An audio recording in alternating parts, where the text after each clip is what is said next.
What do you mean by you were being a anyway? Like, I was just being at university. Like, I was just sleeping around with everyone. But I feel like Hello, everybody. Welcome back to the Talk Podcast. We are continuing. Today is going to be episode number 2.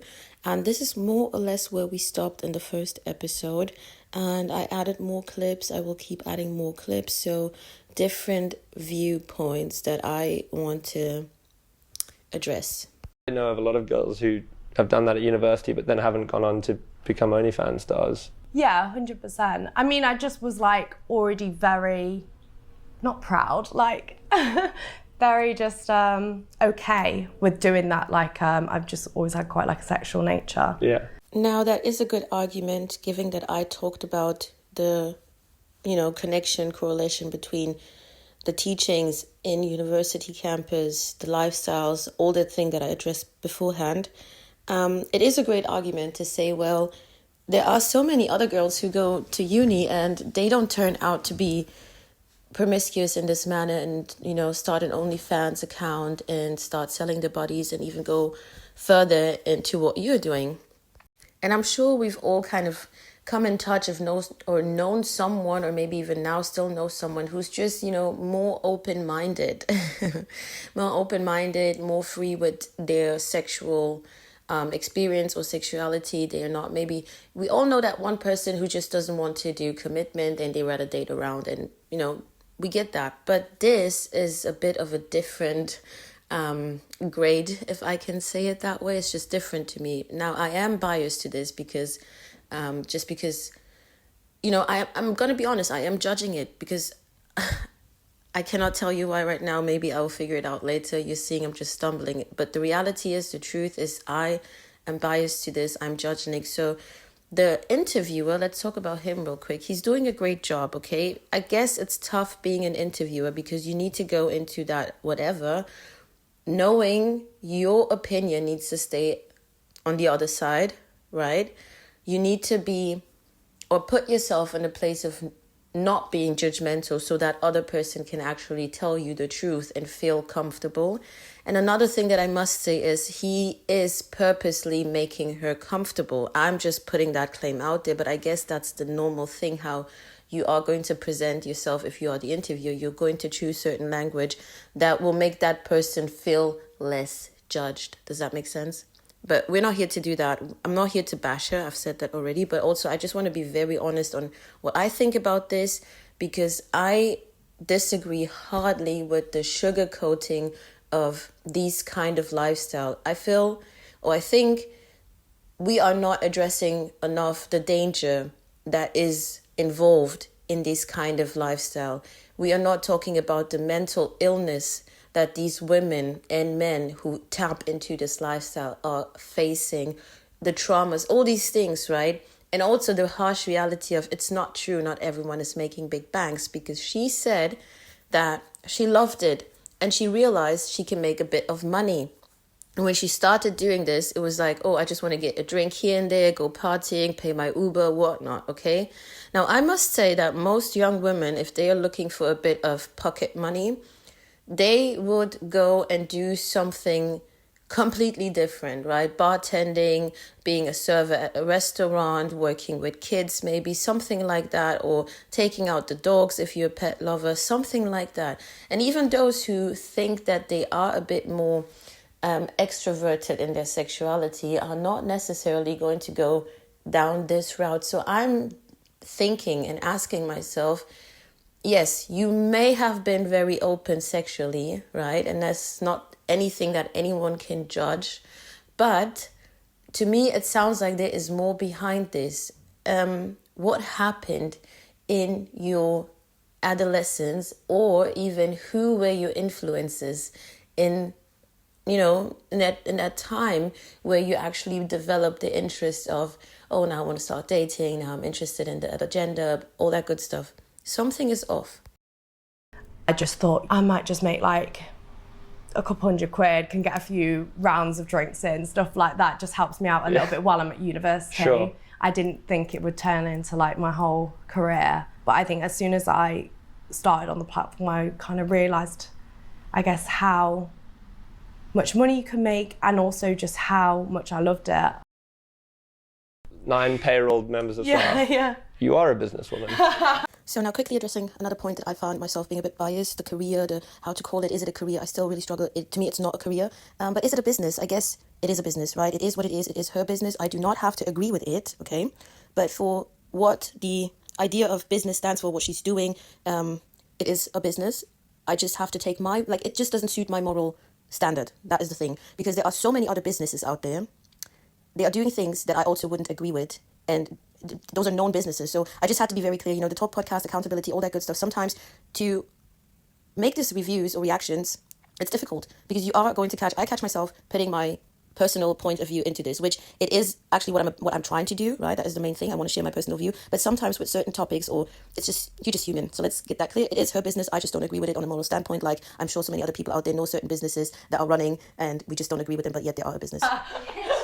I've seen you say on podcasts and things before that your family and your parents are proud of you and what you've achieved. Well, my parents knew straight from the start, about what I was doing. Yeah, I was just very open with it. Yeah, tough to swallow, honestly. I mean, just talking about being biased or giving him, props and how good he's doing his job. Honestly, we are all humans and it's tough to hide your emotions. And you could say I'm stretching right here, I'm interpreting, I'm, doing the most. But listen, when he said or addressed the topic of family, and now this is getting more sensitive, now we're hitting a place of hard to swallow. Look at the interviewer's body language, eyes, and how he had to swallow tough. That was difficult to handle. To hear that your parents are okay with this, they agree with this, you had a conversation with your parents about this, you felt comfortable to do this and tell your parents, and your parents were just there like, okay, this is fun to do. It is difficult. And now I'm going to add another perspective that I want to share, okay? These people don't have anything to do with each other, I'm sure, right? Apart from this interview. But what I'm trying to say is that this is a young woman, okay? And this is a young man. Even myself, I do not know her. We're kind of like, you see people, okay? Especially when they kind of are in your age group.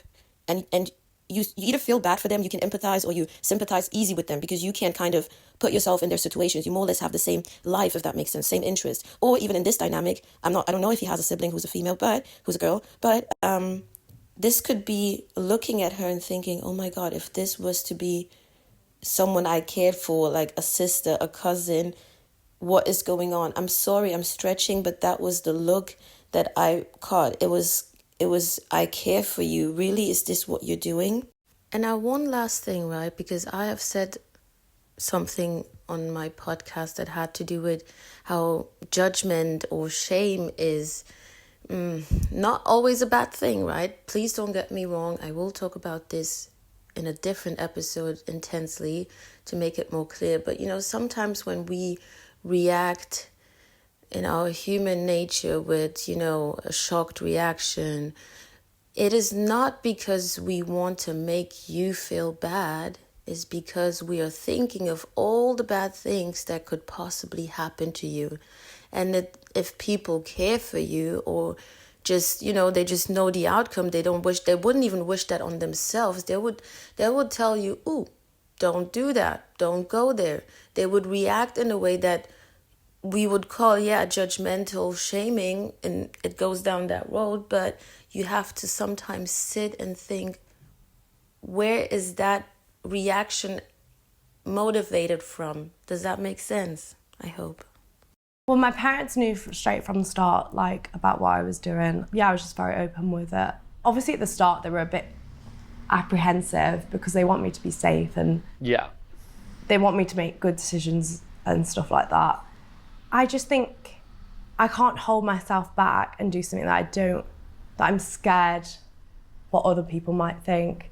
Your parents must be very sort of forward-thinking and open-minded, which is very sort of forward-thinking and open-minded, which is. I'm asking you all to keep that in mind. Forward-thinking and open-minded, okay? Be very sort of forward-thinking and open-minded, which is great because I think if I told my parents that I was the UK's biggest cunt, they probably they wouldn't like that. You show me the set, no judgment, but I haven't done much kinky stuff. It depends if we're doing we do talk through if we want to do a storyline. Yeah. Or just more of a gonzo video. What's a gonzo video?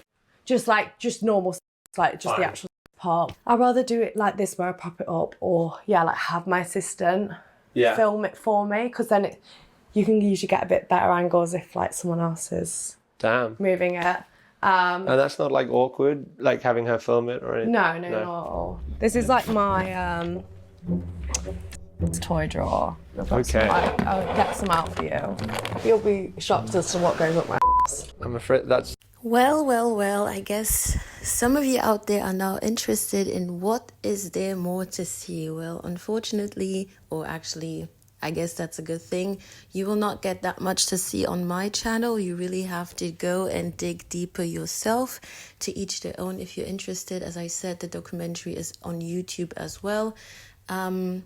So let's talk about it. Forward thinking and open-minded, okay?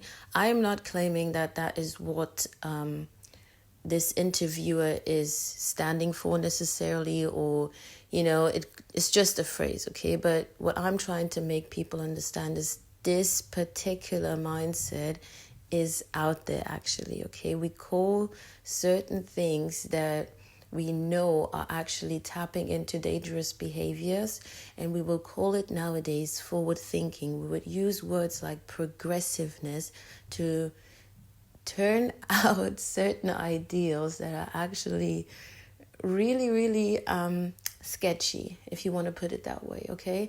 And we haven't seen anything so far about the parents, only that she is telling us that the parents knew from jump early on what she's about, and that they are very much agreeable to, and even supportive, I guess, right, to what she's doing. Everyone out there, their ears are like shaking. Everyone out there for sure is like, I don't really see that. I don't really buy that. Could that be a chance that there are parents out there who really would support their young daughter into this kind of path? We don't know. Could be. We'll find out more, and we will try to understand what kind of mindset or what is behind that, right? Think about it. Follow me along. So now parents are there to protect and guide their children into becoming the best person that they can be, okay? And to develop into different ventures, creative, and, you know, be smart, intellectual, enjoy life, be good to people, all these different kind of things, right? And while doing that, I'm sure most parents want to assure that their children are fine. They're healthy, they're in good spaces, they're surrounded by good spaces, and they're not actually putting themselves in a position that other people could mock them, could take advantage of them, all that good stuff, right? So it is tough for me to see how this could be sold as a progressive mindset, really not bashing the interviewer, but follow me along, right? It is difficult to understand that. And also now there's another difficulty that hits at some point, right? It could be that, what are they going to do, right? What are they going to do?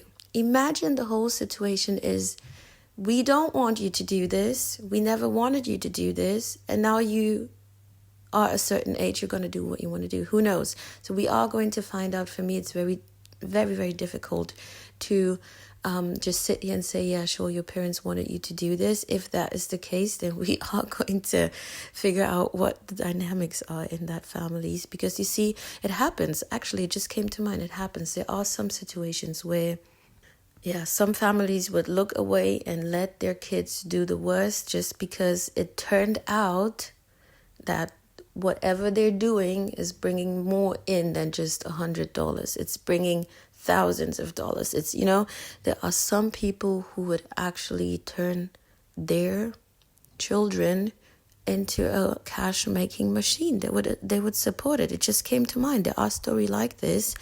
And that is sad. That is traumatic, because now if that would be the case, right, and this girl is just, I just don't know where to go with this at some point. It's so difficult. I hope you guys are interested. Stay tuned. We will continue on this one.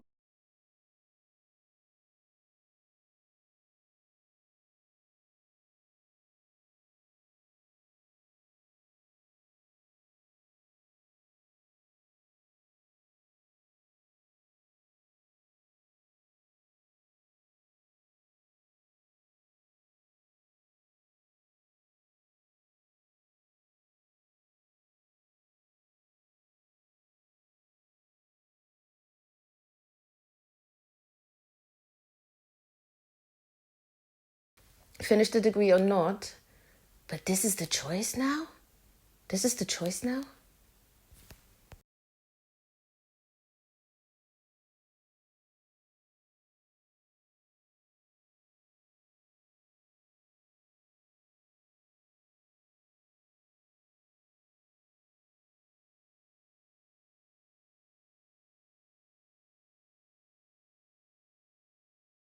Perhaps promiscuous is the word you're looking for?